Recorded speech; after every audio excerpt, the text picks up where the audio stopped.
Hello, welcome to the Close the Loop podcast. I'm Kevin Deeney, your host, and today we're going to be talking about the advantages of the paid search channel, specifically the advantages in using a branded campaign in paid search, which is a little bit different. So really to set the episode up, I wanted to highlight the basics so everyone is on the same page here. When we're talking about paid search, we're really talking about a channel where your visitors or people, or you're targeting your audience, you're being able to position marketing to them, a message to them, because they've queried or they've typed in or they've searched for something with keywords that are aligned with your brand, your product, your services, something to do with you. So if, for instance, let's say someone types in plumbers near me, right? So plumbers being the service they're looking for, near me being like the locale, location, proximity, right? So if you're targeting that keyword, you could be targeting for plumbers, be targeting for near me. Hopefully you're targeting for the plumbers. So people who are typing in these things, people use Google all the time. People use Bing. People use all kinds of different search providers online to help them find things. And whatever they type in, each word is a keyword, and you are able to target each of the keywords that they type in, or the whole keyword, the entire phrase they type in, the exact wording they type in, things like that, with a paid search campaign. So that is really different than, say, I want to target everyone, who lives 5 miles from this point, or who lives in this zip code, or I want to target everyone who likes basketball. The different advertisement channels, right? They all work a little differently in how they target. For instance, television is whoever's watching this, whoever happens to be watching this channel or this stream or this program at this moment in time, that's who's going to see it. And that's your audience, right? So the size of the audience is one thing, but how qualified they are, how aligned they are, how relevant they are to your business at this time is much more important. It's not less important than quantity, because you still want people to reach. So advertisement is always balancing the quality of who you're after with the quantity. How many people are you going after? And usually they are a little exclusive. So, and by that I mean, you sometimes have to give up a little bit of quality to get a lot more quantity, or give up some quantity for quality. So when we're talking about branded paid search campaigns, that's also a little different. So we're in the paid search realm now. We're targeting people who typed in some combination of keywords on Google, right? That's the simplest example. But the words they typed in, now we're targeting branded terms, branded words. And by that, we're talking about words that contain your brand name, words that contain your product or your service, words that contained trademarked is another way to think about it. Like any term you have trademarked is probably a branded term. You could be thinking about your brand. You're like, well, my brand is called Bill's Plumbing. Okay, so let's use that example. So plumbing isn't really a branded term, but Bill's Plumbing together, that might be a little more branded. There might be lots of Bill's Plumbings out there, but in your area, there may only be you, or there may be you and another Bill's Plumbing. I don't know. But essentially, branded terms are ones that are telling you that the person typing this in knows exactly what they're after, and they kind of know who they're after. Now, we think of things like Kleenex, right, as being a branded term because that's the name of the brand. But some people use Kleenex to describe the tissue when it's actually like a soft tissue paper is what it is. That's what the product is. But the brand has now become synonymous with the product. So that's where it gets a little blurry. But for the most part, if someone's typing in Bill's Plumbing and they happen to be in your locale, they're probably looking for you. So when we're talking about creating branded campaigns, we're really specifically focusing on those campaigns where we're targeting people who are basically looking for you, or looking for the product or service that is very specific, but that you carry or that you have, right? So I'm being a little vague because branded terms are vast, and it's kind of difficult to separate all the branded terms a business has from their non-branded. Non-branded terms like plumbing, pipes. Those things are pipes can be in a lot of things. Pipes are in data, pipes are in plumbing, pipes are in electrical, pipes are in, lots of different industries. So when someone just types in pipe, what are they really looking for? Plastic, metal, So the more specific they get, that is where it gets into branded terms. If they're just like a TV is another example. Just looking for a TV, that's one thing. You're looking for a Samsung TV. See, now Samsung's branded term. Vizio, branded term, right? Sony, branded terms. So when we're talking about creating a branded paid search campaign, the advantages of that are that these people really know your brand, or they really know a specific product or service or something like that they're looking for that you happen to have, that you carry, that you're trying to sell. And that's what we're after here in this episode, is to talk about that. So some of the advantages, right? Obviously, maybe they come to mind just talking about this. Is someone looking for you? that's like an easy way to. Someone looking for who you are and what you sell is a much easier sale than someone who's not looking for you and has no idea what you do and they have no need for what you do. You want to sell to people who have a need for what it is you're selling. You don't want to sell to people who don't want what you're selling. It's a waste of time for them and for you. So how do you find those gems, right? Those people who are looking for you, looking for what you sell. And that's what we're after. The advantages, of course, being these people are much higher quality. Their intent, meaning they're looking to buy either soon or in the near future, is much higher. They are probably a better fit because they know about you, some either by word of mouth, or they've searched before, they visited before. So they're a little bit more educated. They're a little bit more familiar with you. They are probably at that point where they don't need to be persuaded a ton to, do business with. And marketing looks at that like they're probably at the end of a lot of touches, right? So every touch a prospective customer, future customer has with your business, we call it a touch. So every time a visitor sees your website, touch. Every time they hear your brand or see an ad or anything to do with your brand or products or services, that's touches. So on average, I think this is a stat. I think it's like between 7 and 14 touches between a brand and its prospective customers is how many touches it really takes for them to convert or sell or become into your database so that you can market to them even further. But generally speaking, 7 to 14 is kind of a lot. Like if each touch costs you $10, right, then 7 touches is $70 just to convert them. In some industries, it might be a lot higher than the $10. But when we're talking about branded terms, we're talking about branded audiences audiences who are using branded terms in advertising and coming to you with these queries that are branded. My goodness, that means that they are farther along those touch points. That means that they've probably had interactions with you in the past, and they are much closer to buying. In the marketing funnel, we would say these are in the bottom of the funnel. So if you could just market to the people in the bottom of the funnel and survive, your business could thrive, then fantastic. You're basically only talking to people who want to buy from you, ready to buy from you, who are well educated, who are knowledgeable. They are aware of the problem that they have. They're aware of the solutions you provide, and they're interested in what you have. They trust you, right? So if you can check all those boxes off, that's the ideal customer. Now, there's a couple of problems with branded campaigns, especially in paid search. And one of the arguments is if they're using my brand name to search for me, they're probably going to get to my website anyway. They're probably going to get to me anyway if the intent is that high. Why do I need an ad for that?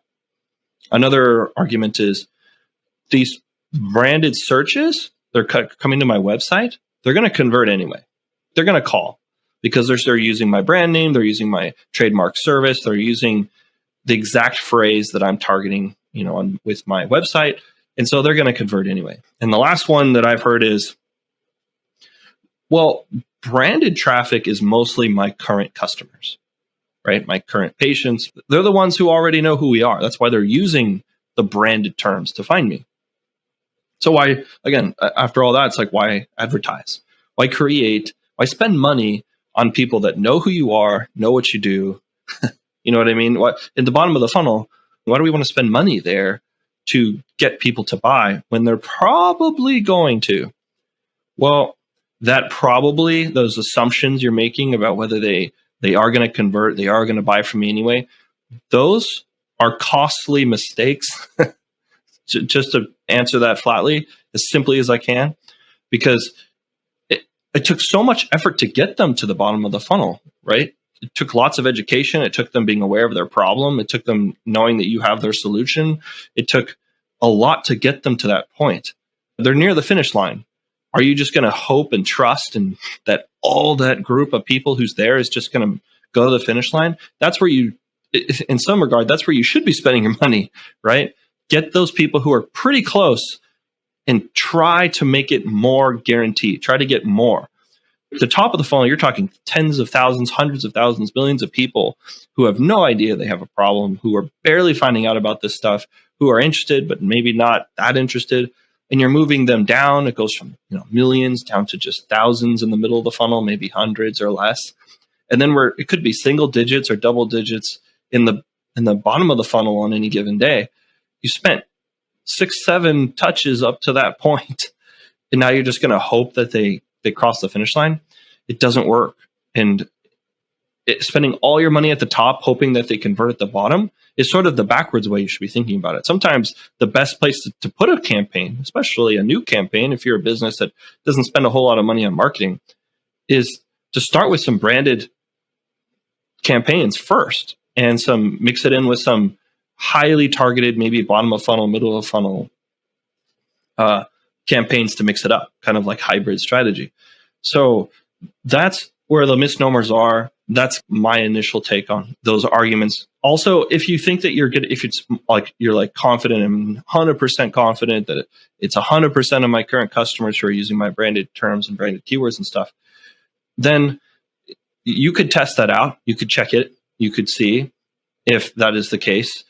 If you're tracking your marketing really well, you could see, okay, everyone who's coming in from my branded campaign, 100% of that traffic that converts over, and I would say give it 90 days. If you're to see how much of your branded conversions and sales come from current customers and stuff like that using a branded campaign. And you can do that if you track your marketing really well. You can even see, down to the keywords that are branded or down to a branded campaign, whether that's generating calls or form fills or anything, whatever your conversion is, sales from those campaigns. You can do that. You can set that all up, and then you could be confident and have the data to back it up. Because a lot of times it's sort of an assumption, a hunch, right? And marketing can be a lot of times going off hunches when you don't have all the data.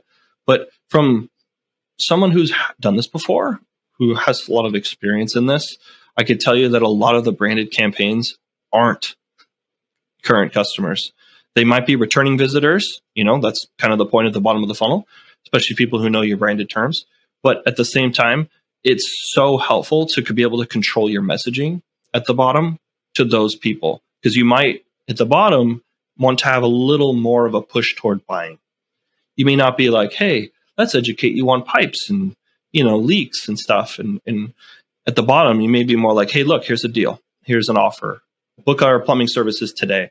And that could be a really strong offer for that audience that works really well with them. That obviously wouldn't work at all in the middle and the top of the funnel, because those people don't even know, they're not there yet. They're not ready to go. They're not ready to jump on it. Some local services, when people are looking for them, they have the problem and they're really aware, like my bathroom is filling up with water. I need a plumber over here as soon as possible. They may just call whoever is the first one to show up on the search result. Fine. But if you put an ad for branded terms, and if you don't know this, ads show up above the first organic results. So if you're going to put a branded campaign together in paid search, and you force your ads to the top whenever people use your branded terms, then whenever someone quickly jumps in there and types in, plumbing emergency, local plumber near me, or whatever, in any other words, if any of those branded words show up and your ad shows, it will be the number one spot. So they they might end up calling you right off the bat, right off there. The other big thing I hear about reason businesses are suggested by marketers of using branded paid search campaigns is because your competitors will use your branded terms against you. So here's an example. CRM, if you're ever looking for a CRM, right? The phrase CRM stands for Customer Relationship Management Software. Now, a lot of times people aren't typing in Customer Relationship Management Software. They're typing in the abbreviated CRM, right? But let's say someone types in Salesforce CRM. I guarantee you're not just going to see Salesforce ads. You're going to see their competitors, and the messaging they can put on there and the page they can send you to, if you click on it, can be all about Salesforce, but can be comparing possibly them against Salesforce. It could be showing off why they're better than Salesforce. It can be very specific, but it still be about Salesforce. And brands, a lot of the time, will bid on a competitor's branded keywords to get an advantage, to get that jump, because it could be that Salesforce has spent a lot of money getting people to get those touches, right? To get people ready to go to buy a CRM. And then right when they're at that point near the bottom of the funnel to buy, that's when another brand wants to scoop them up and be like, hey, are you looking at Salesforce? Why don't you come over here and look at this CRM? So it works really well. As a marketer, it's like that works.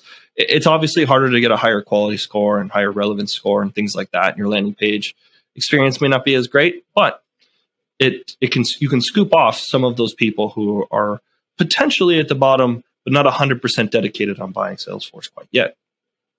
If you were a CRM, running these types of campaigns. So think about that for your business.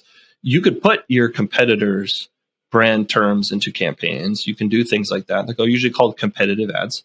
You can also group campaigns up, to target each of your competitors, especially if a competitor is big but isn't, running any ads. Then you kind of have the open field to go after their branded terms.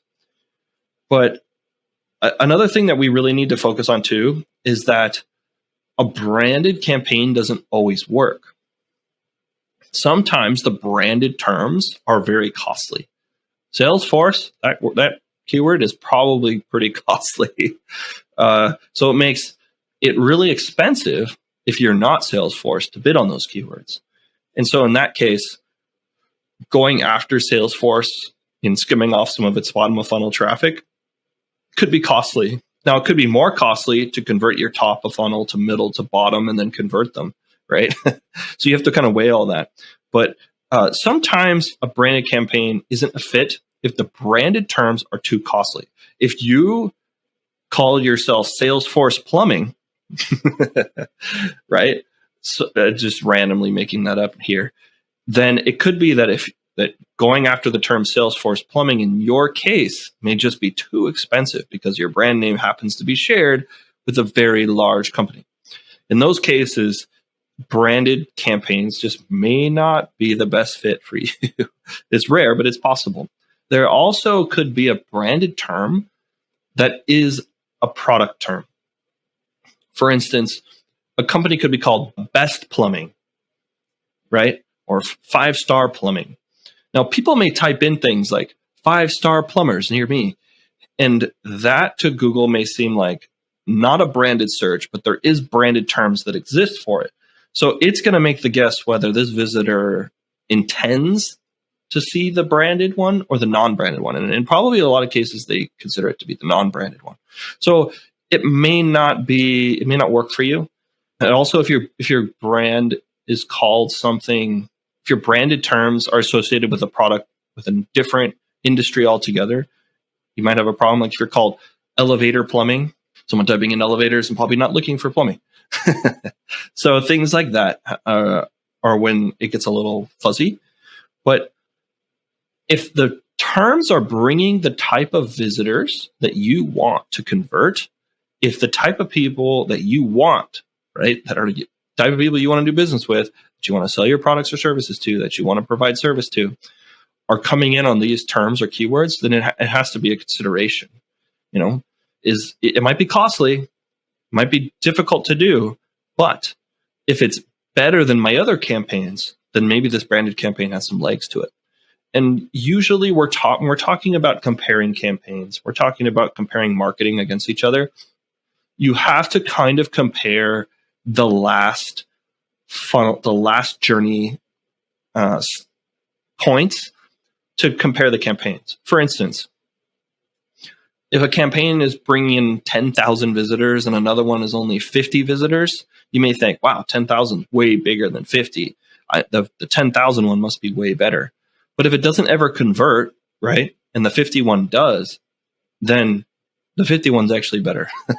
So the farther you can take your stats down, closer to the sale, the better you'll be able to compare campaigns.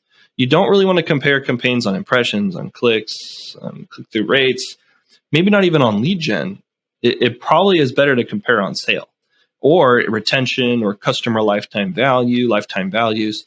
Those might be a lot better for comparing campaigns or this channel to that channel, or this source, Facebook versus Google Ads. You kind of want to compare like the last metrics against each other. There might be campaigns where they generate a lot of leads, right? But then hardly any of those leads are going to buy. So then is that the campaign's fault? Is it bringing in the wrong audience? Or is that the salesperson who's handling those? There's a lot of diagnostic things you'd want to do. But starting with the branded paid search campaign is a pretty nice thing to do, because you're usually dealing with people who are closer to the sale, closer to buying. You have a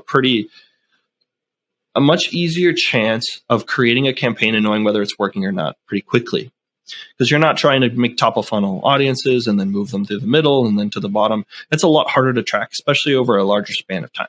Just so everyone knows, anything beyond like 14 days these days, if it takes longer than 14 days, your attribution window, the ability to know like almost definitively that this person has had 7 touches or 5 touches, it starts to diminish because cookies, because of privacy, because of a lot of factors. So the longer your buying process and buying cycle is, the harder it will be to prove, that you brought someone in at the top, you did all these touches, and now they're at the bottom. So that's why a lot of times marketers, I'm kind of spilling the secret, right? A lot of times they start at the bottom. They go to where the audience is the most ready to buy to start their campaigns, because it's the most easy to prove. Prove that you're having some lift. So I think we covered how to understand the benefits of the paid search and the branded paid search campaigns.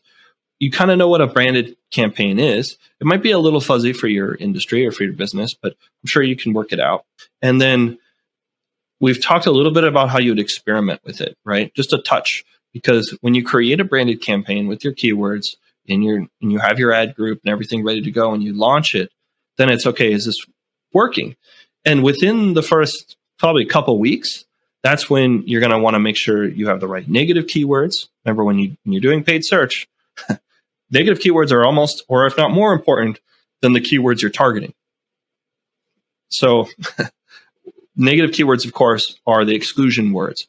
If someone types in Bill's Plumbing, great. But if they type in Bill's Plumbing in Antarctica, that's not good. You put in all these words that if people happen to put in there, you actually don't want to show your ad to them. And those are what negative keywords are.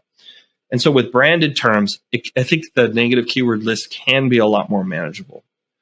Maybe not in all cases, but it makes it easier, right? Someone who may not have a ton of campaigns or a lot of experience here, a branded campaign is often the best place to start. So you've got your campaign going. The first couple of weeks, you're making sure your negative keywords are right. You're checking your auction insights to see if there's competitors showing up in there, in case you're like, ooh, some of my branded terms are being shared with my competitors. So wonder what they're doing. And so you're making tweaks to either your messaging, your keywords, your negative keywords. You may change the way the keywords match, right? So a broad keyword is, any synonym, any plural, any variation that Google thinks matches with this word, you can substitute. And so it'll show your ad for a lot of funky stuff. So you may want to start, a lot of times I start with phrase, and then I work either to broad or to more exact over time. But you set up your branded campaign and you're making your tweaks over time. After about 90 days is usually enough. unless obviously sooner you could tell this is working or this is obviously it's just falling flat. There's just no traffic or no impressions. At that point, you could decide whether this brand campaign is for you or not. And oftentimes that doesn't require a ton of money, but the rule of thumb usually is whatever result you're after, you want about 50 of it every week. So if you're after, okay, if I want to see if this will hit 50 impressions in a week, that could be done pretty quickly usually. 50 clicks, again, depending on the brand and the impressions and the keywords and stuff, that can also be done fairly, within a week, pretty quick. Now, 50 conversions or 50 landing page visits, sometimes that's a little more difficult in a week, and your budget may have to go up to reflect that. But you can kind of play with it, and every business is a little different, what your budget parameters are. So you got this going, you've experimented with it, and you decide whether, this is making conversions, whether this is making sales, whether you like it or not. Some of the huge stats I would say that tell you that a branded campaign is working is that you'll see things like the landing page visits are higher. The duration on the landing page is much higher. The other pages they visit when they land is higher. The bounce rates will be lower. And oftentimes the click-through rates for branded campaigns can be very high. So let's say you have a campaign running and it's just a non-branded, campaign, and it's like a 3 or 4% click-through rate. You could potentially see branded campaigns that go as high as like 20% click-through rates, maybe even higher. I don't know, but it depends on the brand. But if you're getting 4, 5, 10x possibly more clicks from the same traffic, branded campaigns can be extraordinary for businesses. Or the other benefit is your cost per click may go down substantially. And I say that because if your branded terms are actually branded terms to Google as well, then they will reward you because you have an amazing high quality. Like anyone looking for a specific, like Salesforce, right? The Salesforce company's website is all about that. They are that brand, right? So Google's going to say, well, Salesforce is the keyword, but this is a brand and they have a whole website and they're big. So if Salesforce bids on its own Salesforce keyword, it's probably very cheap compared to what everyone else has to bid on it. And that's because it's their branded term, right? Like they kind of have more authority on it. And so if you have any keywords like that, Google will see your authority with it. They may even give you a huge cut in the cost per click cost for you relative to your competitors. So if you come in and start, bidding on your own keywords that are branded, especially, then you could see tiny cost per clicks. It could be from a cent. It could be, whatever. It could be, $50 depending on the keyword, but that could be way, way less than your non-branded keywords. And so campaigns that fall into the branded category often have the high click rate, the high experience on the landing page through engagement. They also tend to have low cost per click. So you put that together, right? Wow, these are cheaper, higher performing. So the branded paid search campaigns have a huge advantage in those metrics. Now, these are all kind of like entry level metrics, right? Because, impressions, clicks, conversions on the page don't necessarily all lead to sales. But most often, branded terms are associated with your brand in such a way that those audiences are in your bottom of funnel, that they are in your ideal fit category. And so they happen to be the right people that you want to talk to. So they tend to convert higher, cheaper, faster, right? This is like the dream audience. The only limit they have is the size.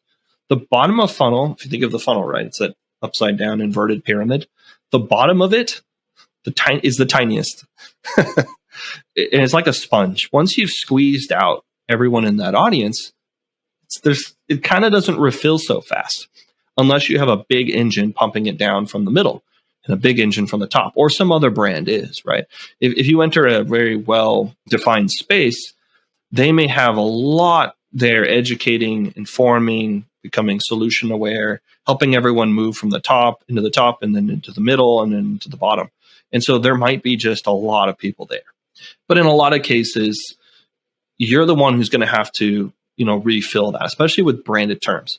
People may be familiar with like the famous plumber, the famous roofer, the famous, I don't know, any, dealership, healthcare provider around the corner, but not yours yet. So they may be using the other brand's branded terms and not yours because they're just not familiar with you yet. The branded terms, the branded campaigns have these huge advantages.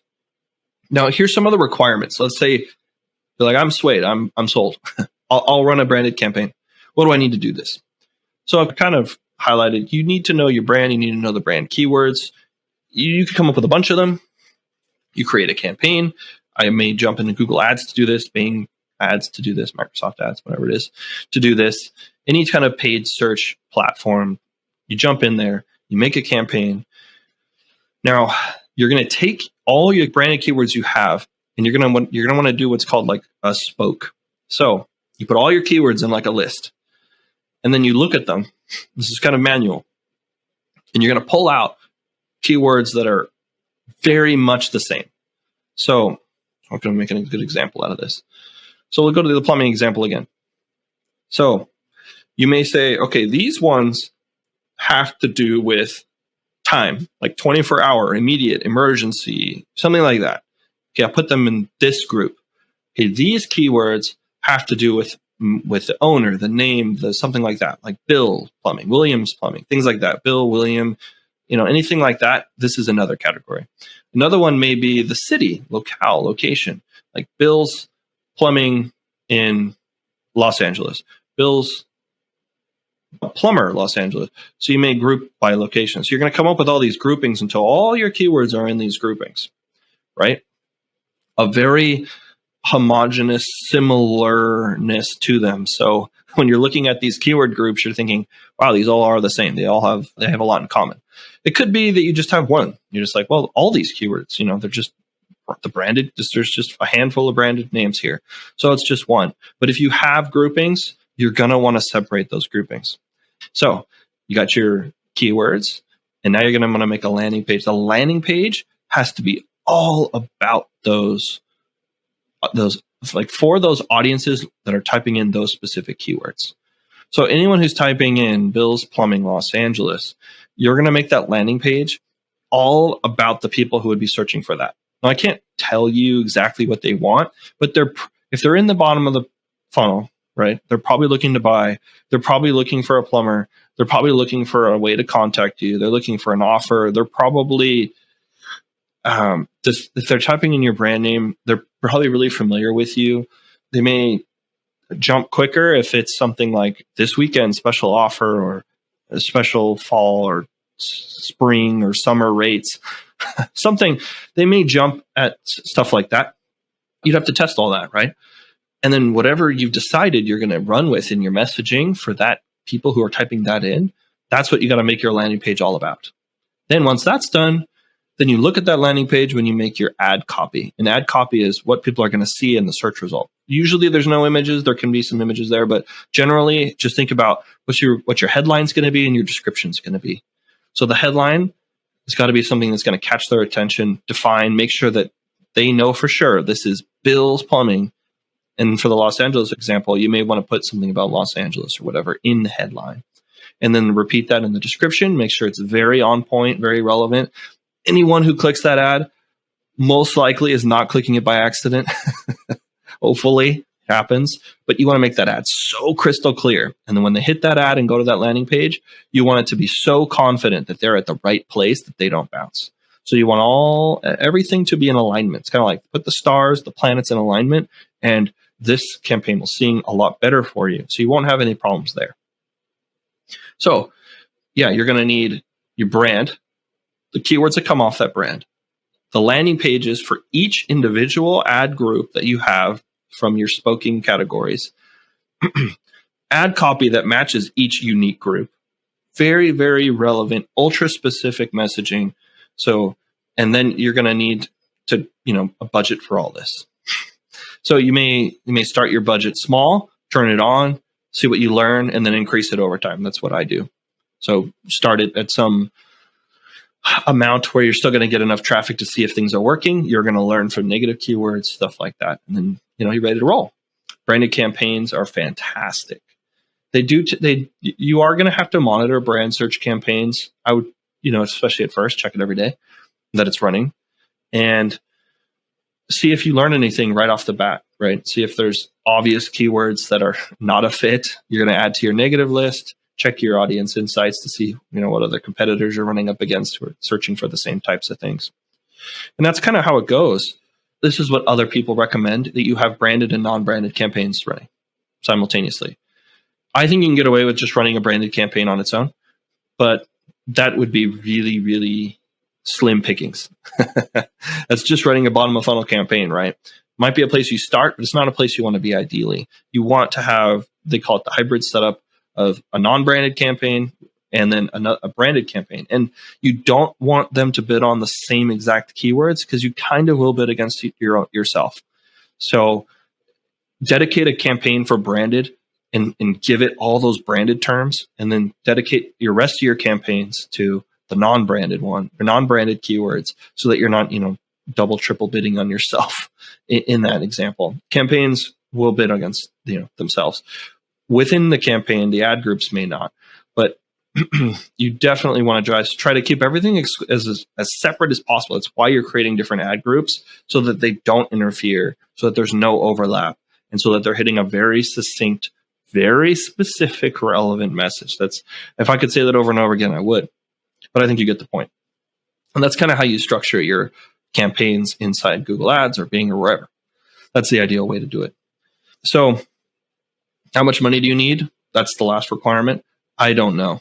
Like I said, the $50 a week example is what's recommended by most platforms, because that's when you're going to get into the extra benefit of more data. So there's more analysis that can happen, more optimization, more tuning that can occur. So that's usually what I shoot for. There's one other thing when you do this in Google, I think Bing has it too, where you tell it your bidding type. Like, what is your goal? What are you trying to do here? Brand awareness is not the goal, right? Just to be very clear, branded campaigns, the goal is not brand awareness. Brand awareness is for people at the very tip top or in the middle to know who you are, right? Who are unaware. That's who they're for. Whereas the bottom of funnel is people who definitely are aware. They're after hunting for a solution right now. So this is not that goal. The goal is probably either going to be impression share, so that you can get a lot of the searches for it. You get a lot more of that share of impressions, or it's going to be number one position. You can bid for that, or it's going to be clicks. It's possible that you may go for conversions, but sometimes when you're starting out, you may not want to start with go after conversions bidding type, because the campaign is going to optimize for conversions, and you're going to spend the first couple weeks or months just tuning the campaign. So it may not be optimal quite yet. And you can switch the bidding type, but usually impression share, rank top one position, or maximize clicks is usually where I go with in the bidding. That's just where I'm going. Now, let's say you're a couple weeks in and you're like, okay, I want to audit this, make sure it's running well. Well, look for low impressions. Look for keywords, again, that are not the right fit. If you're running at a budget that's telling you that you have some keywords, especially if you have a keyword that's soaking up all the impressions or all the clicks, you may want to break that keyword up. So let's say you have one keyword and let's say there's 50, but you have one keyword that has all 99% of the impressions and clicks. Consider that if it's like a two-tail, meaning there's two words in that keyword, right? Like Bill's Plumbing. Consider, well, let's add a keyword or two or three or four to it. Maybe look at your search terms report. Look in there to see what other keywords could you add to the Bill's Plumbing, to get it to be a better match. And it could be Bill's Plumbing Los Angeles. It could be Bill's Plumbing 24-hour, Bill's Plumbing Drains, Bill's Plumbing Repair. If you add another word to it, it can lower the impressions, but it can make it much more specific what people are looking for. So that's a little strategic, and not 100% of the time it will work. But if you have all the impressions being soaked up by one keyword, it's usually not ideal. And it kind of tells you need to break it up. If you have too low impressions, your branded keywords just aren't carrying the weight. There's just not enough people searching for it, right? That tells you that your brand's just not, it's not popular. It's not, people aren't searching for it. So are there keywords that people are searching for? Now, if you're like, yes, and they're branded, add them in, right? Or create a new ad group for them. If the answer is no, they're not branded, then that's a non-branded campaign. And non-branded campaigns typically have that wonderful virtue of having tons and more impressions that you can go after so that you don't have that problem in there. Now, obviously, those people could be in the top or the middle of the funnel. So you lose that quality part, but you get the quantity, right? Like I mentioned in the beginning. Now, there's other things too. Like if your budget's running out, look at the time of day that your ads are running and spending money. You may want to tighten the times that the ads are running so that they're only running when you're in business. Midnight may not be when people are answering the phones anyway. It could be that your ads are running not even close to where your business is or does business. If you're a business that does, only local and your ads running in, a state, 4 states away, soaking up budget, probably a waste. So tighten things like that. Your time of day, your locations. If your keywords are broad, maybe, and they're getting too many, your budget's running out, consider changing them to phrase or exact, because that will lower your impressions but increase the quality generally. So let's see. What are the things that come up? Oh, yeah. So quality score. After your campaigns run for a while, Google's going to say, okay, you thought these are branded terms, didn't you? This is what happens. And it could be that some of the terms you're using happen to be non-branded to Google, in which case you may see that the landing page experience when people get there is low, meaning when people get there, they don't do anything, they leave, they bounce. So that's going to destroy your landing page experience, which is one element of the quality score that Google has. Another thing that might be happening is the click-through rates just aren't as good. And you're like, well, why is that? That could be your copy. That could be your terms. It could be a lot of things. Again, maybe they're non-branded terms. But sometimes I look at the copy for that first to see if like my ad is conveying the right message for this type of person who's searching for this keywords. And then it could be fixed made there. And then the relevance. So all of that, right, comes into play, right? Is the landing page relevant? Is the ad copy relevant to the keywords? It all has to be aligned, in which case it could lower your quality score. If you're looking at your keywords, it'll tell you quality score at a rank 1 to 10. Now, anything below 6 is probably, if it doesn't have a lot of impressions, it probably just needs more time, or if it is getting impressions, it's probably anchoring your campaign down. That means that the campaign's not performing as well because Google doesn't think you're a good fit for those keywords, doesn't think you're relevant, doesn't think you have anything to do with those keywords, that you can't have anyone who types that in, you're not a good fit for helping them. So either you have to make a new ad group for them, dedicated specifically for those keywords to prove to Google, yes, I can. And here I'm going to take an extra push to do it. Or you just have to remove them, pause them, remove them from your campaign because they're just weighing you down. Think of it like the 6-month goal is to have a campaign with ad groups that have keywords that have high quality scores, that have high click rates, low cost per clicks, high landing page experience, and that you're converting and that you're selling. That's the goal. So there's a lot of parts there, a lot of pieces there to focus on to get it right. And the last thing I'll talk about is the extensions. With branded paid search, yeah, jam extensions in there. But every extension, you may want to consider adding extensions that fit the branding campaign element. Even extensions need to be relevant, right? Or Google's just not going to show them. So make sure that anything you're putting in there are relevant. If you're going to put a call number extension, I'm speaking from experience and we're a call tracking company. Sometimes the people who see a phone number right on the screen will just call it right away. And if your keywords are bringing in people who are not quality, you're sometimes going to just get a ton of phone calls that have nothing to do with your business, and it's a ton of wasted time. Phone calls are great, but they are costly. right? You want to make sure that these callers are not wasting your time, right? If you have to weed through 10 calls just to get to a good one, that's a huge waste of time. So it's not always the case to put extensions in. So think thoughtfully, right? But put extensions in.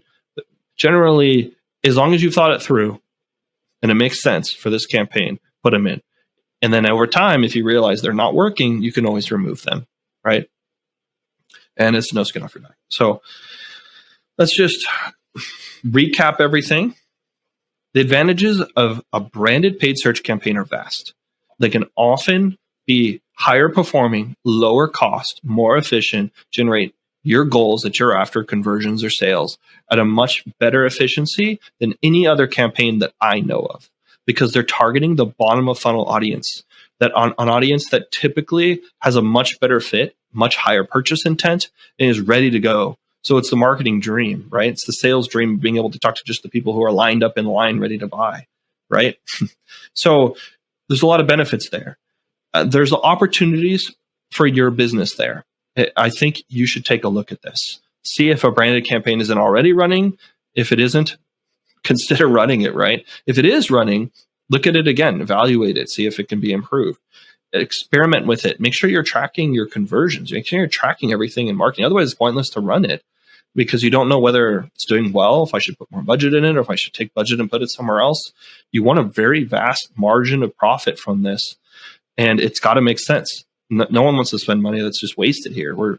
It's got to make sense. Branded campaigns often do make sense, but you still want to know, right? At the end of the day, what's working, what's not. And then make sure your campaigns are running for a good length of time so that the results are large enough that you can be confident enough in whether it's working or not. If it's something you've tried in the past and you're like, it never worked, I had an agency do it, I had people do it, it just never worked, something about it didn't work. That doesn't necessarily mean that it will never work. It's just worth considering again whether it's going to be for you and your business. I think I've tackled and covered a lot of this. If you have any questions, feel free to reach out to me. I'm on LinkedIn, or you can find us on our webpage.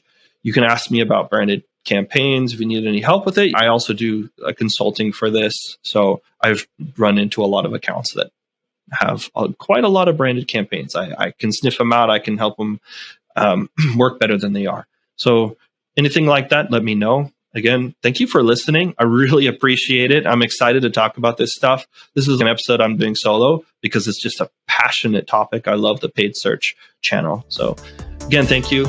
See you again next time.